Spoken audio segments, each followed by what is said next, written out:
es director del Servicio Nacional de Salud. Creo que fue el primer director del Servicio Nacional de Salud, el doctor Nelson Rodríguez Monegro.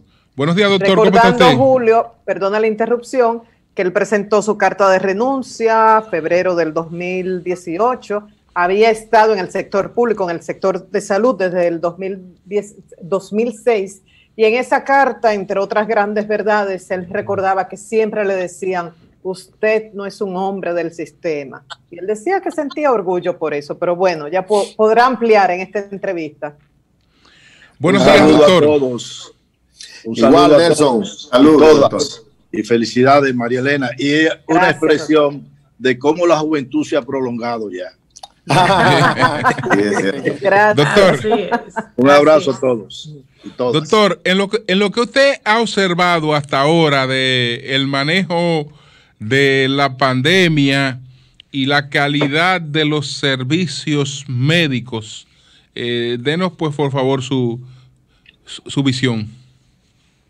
Bueno, a mí me parece que no ha habido una correspondencia entre lo que es la Estrategia Nacional de Prevención y Contención de la Epidemia, acorde con lo que está establecido precisamente en esa Estrategia Nacional y todo el plan operativo.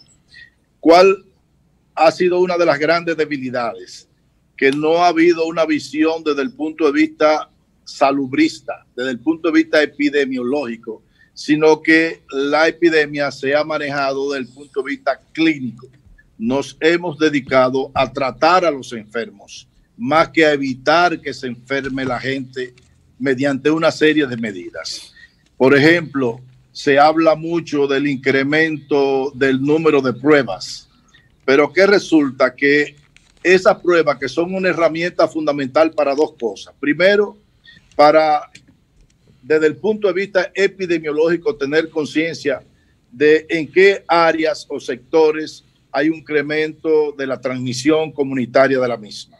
Y por otro, la herramienta de diagnóstico, de modo que se utiliza más como diagnóstico que como una estrategia epidemiológica para tener conocimiento de esa circulación aumentada en algunos sectores y como consecuencia diseñar una serie de actividades. Nos hemos dedicado a esperar que lleguen los enfermos. Es decir, cuando decimos que en tal hospital se están haciendo pruebas, o cuando decimos o anunciamos que en tal sector hay un operativo de prueba, ese concepto de operativo de prueba, realmente entiendo yo, con mi escaso conocimiento epidemiológico y de salubrista que tengo, pues que es un abordaje incorrecto.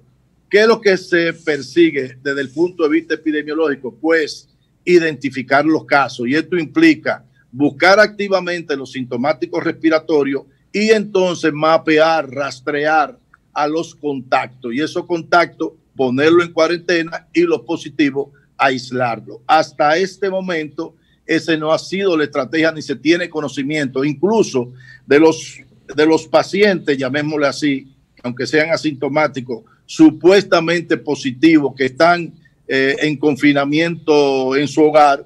Nadie conoce cuál es el seguimiento de esas personas que están en sus hogares, quién le da seguimiento, cómo se le da seguimiento. De modo que si hay algo que yo creo que ha sido importante y ha tenido resultado, es la atención médica.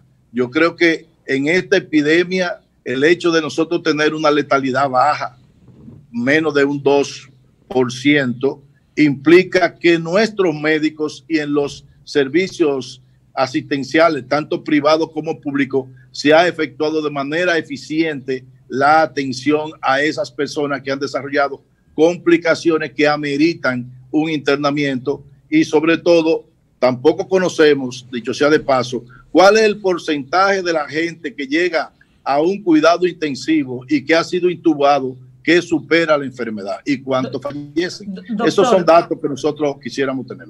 Doctor, aunque siempre hemos hablado de un subregistro en Dominicana y en otras naciones, la realidad nos está mostrando que realmente los casos de COVID-19 han bajado en el país. Pero ya más recientemente tenemos varios actores políticos importantes contaminados, y yo los destaco porque detrás de cada líder político yo sé que hay muchos más que si fuera un ciudadano común. El caso del ministro de Interior, el caso del senador Bautista Rojas Gómez y el caso del senador Ricardo de los Santos y otros quizás que estén positivos. Se puede ver... Y el ministro de Obras Públicas, incluso. Bueno. Entonces, detrás de cada político hay más. Ahora, doctor, le pregunto, ¿se puede ya ver, visualizar quizás que habrá un resurgir de los casos positivos en República Dominicana, o hay condiciones para mantener todo como lo llevamos, tomando en cuenta de que ya estamos en las calles casi todos? Mira, Anibelka, tú sabes que la epidemia tiene expresiones diferentes por múltiples razones en cada uno de los países. Y yo pienso que el caso dominicano es digno de estudio, de caracterizar esa epidemia, porque la verdad es que, por ejemplo, yo no conozco nada nuevo que se esté haciendo ahora, absolutamente nada nuevo con respecto a el gobierno anterior. No hay nada nuevo. Entonces, hay que estudiar, por ejemplo, la epidemia de nosotros se habrá movido hacia la población más joven, que como consecuencia hay un mayor número de asintomáticos, los cuales no aparecen en las estadísticas porque no los estamos buscando. Es cierto que ha habido una disminución con los casos en términos de ocupación de camas hospitalarias, tanto en intensivo como en sala común. También ha habido una reducción de los pacientes que supuestamente están en vigilancia en sus hogares. Ahora, la pregunta es esa. Fíjate cómo salen a reducir algunas personas que se han contaminado, como muy bien tú señalas. Detrás de ellos hay un sinnúmero de personas, porque ellos se contagiaron porque están en contacto con personas. Entonces, la verdad es que yo, con los datos que se manejan, que realmente no son datos claros, aparte de su registro, me luce que sigue habiendo en cierta forma algún tipo de manejo de estadística, porque lo único que nosotros tenemos todos los días son las cosas que nos dan en ese habitual reporte del número de contagiados, el número de pruebas. Es más, uno no conoce incluso de esas pruebas que se están haciendo, cuántas son pruebas rápidas. Y las pruebas rápidas se están utilizando en operativos, sabiendo nosotros que las pruebas rápidas que tenemos en República Dominicana tienen una muy baja especificidad y sensibilidad. Y como consecuencia hay falso positivo y falso negativo. El falso positivo no tiene mucho problema porque lo que hace es que a una persona que no tiene la enfermedad se le dice que la tiene y esa persona se aísla. El problema está con el falso negativo. A una persona que sí tiene la enfermedad y que usted le está diciendo mediante esa prueba rápida que no la tiene, y esa persona está circulando, contaminando a otras. De modo que con los datos que manejan, de acuerdo a informaciones con expertos desde el punto de vista de epidemiología y de salubridad, nosotros no podemos hacer una estimación ni saber en qué momento estamos de esa epidemia. Esa es la realidad. Oli. Doctor, en esta semana me encontré con un amigo de uno de los municipios. Azua tiene 10 municipios y 22 distritos municipales. Me encontré con un amigo y le preguntaba por el COVID, porque realmente durante el proceso electoral era el más impactado de la campaña. No sé si me está escuchando. Sí, lo y él me dice, mira, allá nosotros no le hemos hecho caso a eso, me dice él. Allá nosotros no le hemos hecho caso a eso. Se murieron 4 personas en principio, pero fue porque no se atendieron. Allá la gente hace su té, dice, y todo el mundo dice, y tú vas, y la gente ni se cerraron los negocios, ni, es decir, él me dice que todo... Es una república independiente. Bien, de verdad, esta es la pregunta. Como Pedro por su casa. De las elecciones para acá, es decir, en principio, le estoy hablando de que hubo casi 20 contagios. Pero por favor, la pregunta. Identificado. Ya no hay bajas, no hay atención por esa causa, al menos que la gente lo identifique. La persona que le estoy hablando, un dirigente magisterial, una persona que tiene conocimiento. ¿A qué se debe este factor? A lo que usted decía, que en el país necesitamos hacer un estudio de por qué ha impactado tampoco. Bueno, lo que pasa es que esas son percepciones, no están sujetas a ningún tipo de investigación. Cuando aquí en Moca se reportaban 3 fallecidos por COVID, yo conocía 11. Y recuerdo perfectamente. Sí, pero no es un municipio tan, no es tan grande ambos. como Moca. El municipio que le digo es un municipio pequeñísimo. Bueno, voy a decir cuál es el municipio de Peralta. Es un municipio que todos los vecinos se conocen. Sí, sí. Pero recuérdate que ahí no se hacían pruebas. Además, desde luego, la posibilidad de eso, el riesgo de contagio está mayormente en los municipios grandes, donde hay más interrelación de las personas. En esos municipios pequeños ha tenido poca expresión. Pero no obstante eso, recuerdo que en Villarriba, cuando se reportaban apenas un fallecido por COVID, recuerdo un médico hablar de que tenían 13. Entonces hay un subregistro y los pacientes que fallecen y no se le han hecho la prueba, pues quedan fuera de las estadísticas todavía. Por eso había la necesidad aquí de hacer una, ¿cómo se llama? Una redefinición de casos. Porque si nosotros teníamos limitaciones con las pruebas, evidentemente que teníamos que buscar algún otro mecanismo que permitiera personas sospechosas que tenían los síntomas, que tenían una tomografía de neumonía, que tenían una serie de analíticas que hoy en día son compatibles con el COVID, entonces había que registrarlos como COVID. En algunos países, por ejemplo Ecuador, te reporta los casos confirmados y los casos sospechosos. Aquí no, aquí en un momento, en el gobierno pasado se quiso inventar con eso. Después que teníamos, por ejemplo, alrededor de unos 900 casos, en un boletín salió un boletín que decía que eran 291 casos menos, porque eran casos que no se habían confirmado y que eran sospechosos. Y comenzaron a dividirlo, pero eso se dividió nada más en apenas 2 o 3 boletines. Después no volvieron a hacer eso más. Entonces, fíjate cómo uno no tiene esa confiabilidad en las estadísticas que nos están presentando. Y por eso hay mucha dificultad, sobre todo los expertos, en poder estimar qué es lo que tenemos. Marilena. Doctor, ¿qué nos puede decir sobre la supuesta estructura mafiosa que ha funcionado en salud pública cobrando por nombramientos? Esto ha provocado la suspensión de un funcionario, que se abriera una investigación. Se ha dicho que esto viene desde hace mucho tiempo, pero la pregunta es así, ¿viene desde hace mucho tiempo? ¿No hubo intentos por eliminarla? Mire, a mí me dijeron que yo había hecho una denuncia a raíz de el anuncio o denuncia de las propias autoridades de salud pública de decir que habían detectado un caso de corrupción en la Dirección de Recursos Humanos y que esa persona estaba vendiendo nombramiento. Incluso hablaron de entre 40 y 80 mil pesos. Ellos dijeron eso. Entonces la prestigiosa periodista del área de la salud del matutino Listín Diario, Doris Pantaleón, nos llamó y nos pidió nuestra opinión. Y yo le dije a ella, bueno, esa es una cultura vieja en el Ministerio de Salud Pública, pero que eso no es solamente exclusivo del Ministerio de Salud Pública. Eso se puede dar en el Servicio Nacional de Salud, se puede dar en cualquier otra institución pública que tenga alto manejo de personal. Entonces resulta, cuando yo fui viceministro, pues aparte de oír el rumor de eso, a mí llegaron personas que me decían que le estaban solicitando dinero por nombrarlo.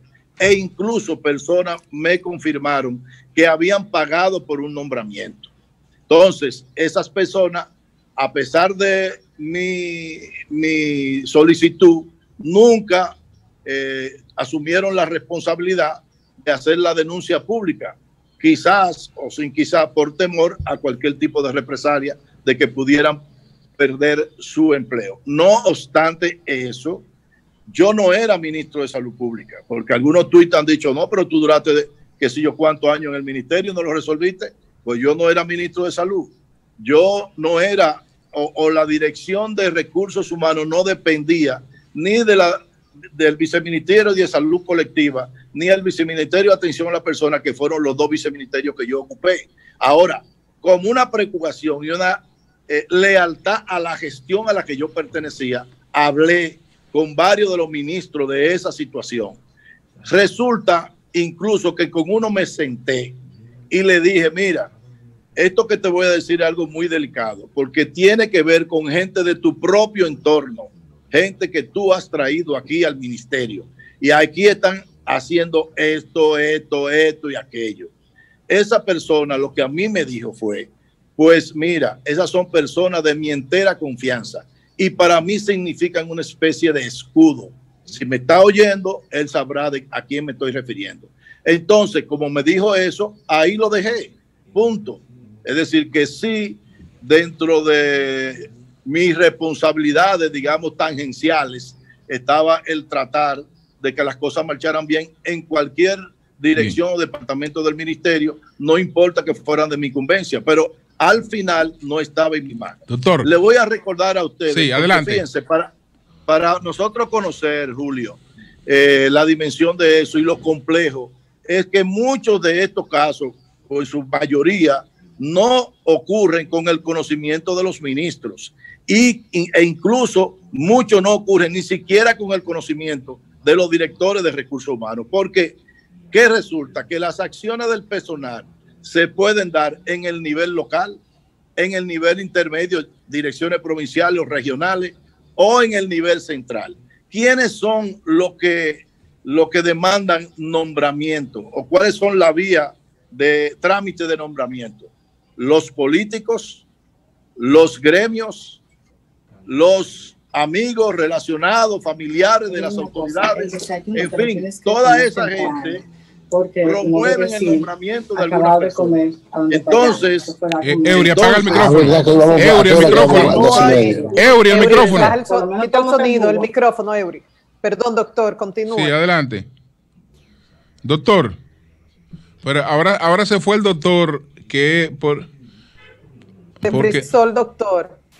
Ahora se frizó. Parece que le bajó la señal. Parece que se frizó el doctor Monegro. Vamos a ver, doctor, ya. Ahora prenda el micrófono, doctor. Sí, prenda el micrófono. Doctor. El celular. El micrófono. Doctor, sí, le quiero preguntar, doctor. Continúa. Entonces, miren qué complejidad tiene eso, porque esa mafia, bueno, le voy a poner un ejemplo.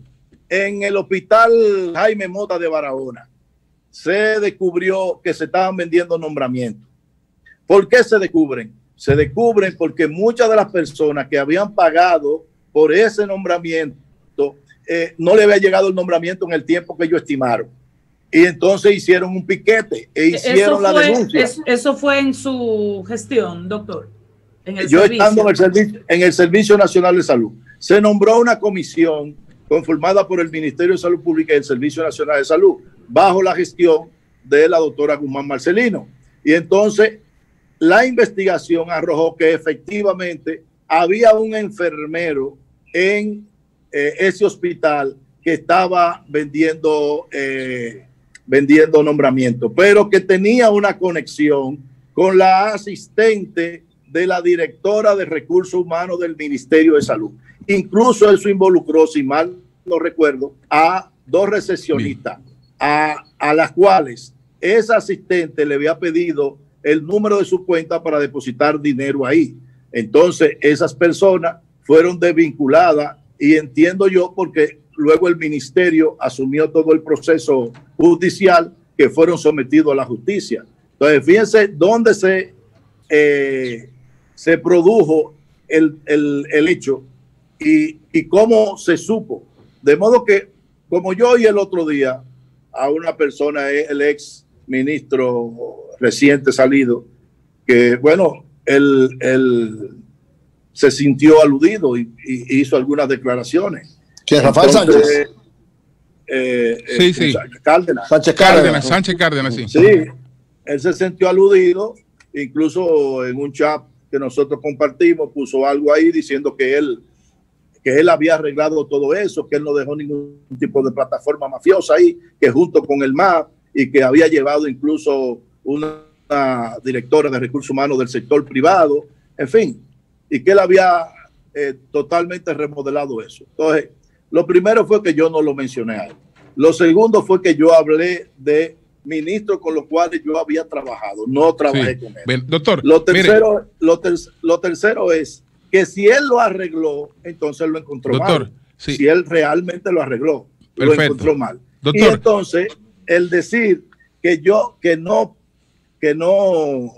existió eso, es desconocer lo que realmente se estructura ahí en los niveles donde se puede dar. Doctor, doctor, le quiero preguntar finalmente, doctor, por la patronización del INCAR.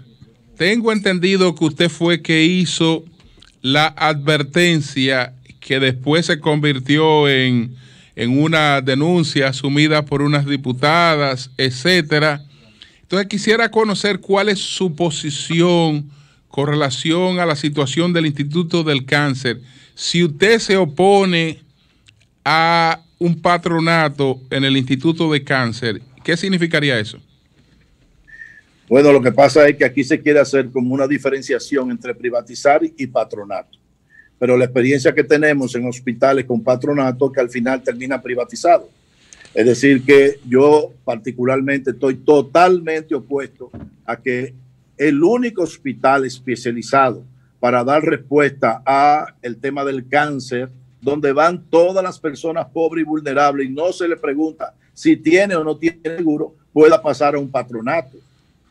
Y conociendo realmente qué patronato, desde que ese hospital estaba en construcción, ha abierto el apetito por parte del patronato de la Liga contra el Cáncer, que es el que dirige al Hospital Heriberto Peter. Entonces, ninguno de los gobiernos anteriores habían accedido a eso. Incluso recuerdo perfectamente cómo se oponía el hoy senador y en su momento ministro Bautista Rojas. Y así sucesivamente, ninguno de los gobiernos del PLD se permitió eso. Pero ellos habían todo el tiempo mantenido ese deseo de que ese hospital se le pasara a ellos. Parece que han encontrado en este momento las condiciones propicias, sobre todo con el tema de la famosa alianza público-privada, para asumir sus intenciones y ver si tienen respuesta. Entonces, déjeme decirle algo. A pesar de que lo han desmentido, una de las cosas que a mí me habían informado es que tenían, para comenzar, era que iba a renunciar el director del hospital Heriberto Peter, el oncológico Heriberto Peter, y lo iban a nombrar en el INCAR. Eso sucedió ya. Ya esa persona es el director del INCAR. Incluso porque a veces se manejan una ficha en desconocimiento de los propios actores, porque la información que tengo es que ese director, pues, en principio no estaba de acuerdo como persona con eso, pero lo utiliza sin que se dé cuenta. Doctor, espérate, no, deja que termine. Tiene calidad para dirigirlo porque ha dirigido un hospital. Okay, está bien, pero deja que termine. De cáncer, deja que explique. Deja que explique. Nosotros no estamos cuestionando la calidad para dirigirlo, no. Porque el problema de todos esos hospitales, incluso los autogestionarios, todo, no es un problema de que si tienen o no tienen competencia para dirigir el hospital. No, es que no hacemos lo que hay que hacer. Primero, es la despolitización desde el punto de vista partidario del sector salud. Y se criticó bastante al gobierno pasado y ahora estamos en lo mismo. Es decir, se han cambiado todos los directorios de hospitales, se han cambiado, en fin. En el Ministerio de Salud lo que ha ocurrido da pena, porque han sacado a la memoria histórica. Doctor, pero da pena los niveles de deuda en los que quedaron los hospitales. Pero tú quieres... Pero un hospital debe 900 y 1.000 millones de pesos. No. Y el Robert de bueno, gracias a Nelson Rodríguez Monegro. No, pero vamos a entrar a discutir la deuda. No, porque no estamos en debate de deuda, estamos en una entrevista. Está realmente, los hospitales pero acá, señor, están totalmente quebrados. Perfecto. Pero independiente de eso, es que no debes pasar un patronato. Julio, mira, no, lo que quiero que concluya, Oli, por favor. Lo que quiero que concluya la idea de esto, por favor, adelante. Pues sí, entonces, ¿qué podría ocurrir? Es que si eso pasa a un patronato, aunque los patronatos supuestamente no tienen fines de lucro, hay patronatos que se comportan como cualquier empresa privada y buscan el lucro. Incluso en el mismo Heriberto Peter, en un momento se quería poner una botica popular o una farmacia del pueblo con productos de alto costo para mejorar la accesibilidad a eso. Y ellos se opusieron rotundamente. Detrás de la privatización del INCAR o paso al patronato, pudiera estar también el manejo de todo el componente de alto costo aquí, que significaría los tratamientos del cáncer y otras enfermedades mal llamadas catastróficas que implican mucho dinero y que van a aumentar los niveles de pobreza de esa clase más vulnerable, que es la que tiene único acceso en ese hospital. De modo que particularmente no estaría de acuerdo y exhorto al gobierno de Luis Abinader a que mantenga estatizado ese hospital y que mejoren y profesionalicen la gestión, que investiguen cuál ha sido los déficits, por qué tienen déficit, y verán que ahí en ese hospital es verdad que tienen nominilla parasitaria. Lo que tienen que eliminar esa nominilla parasitaria y no suplantarla. Y ver gracias, entonces, doctor, cómo los pacientes que tienen seguro, sobre todo su ciudad y contributivo del SENASA, lo atienden en ese hospital, y usted verá que va a desaparecer el déficit financiero que pudieran tener. Gracias al doctor. Sí. Breve, Julio, una preguntita breve y sencilla, nada más para que no me responda. Nelson, ¿tú sigues en el PLD o te fuiste a la Fuerza del Pueblo?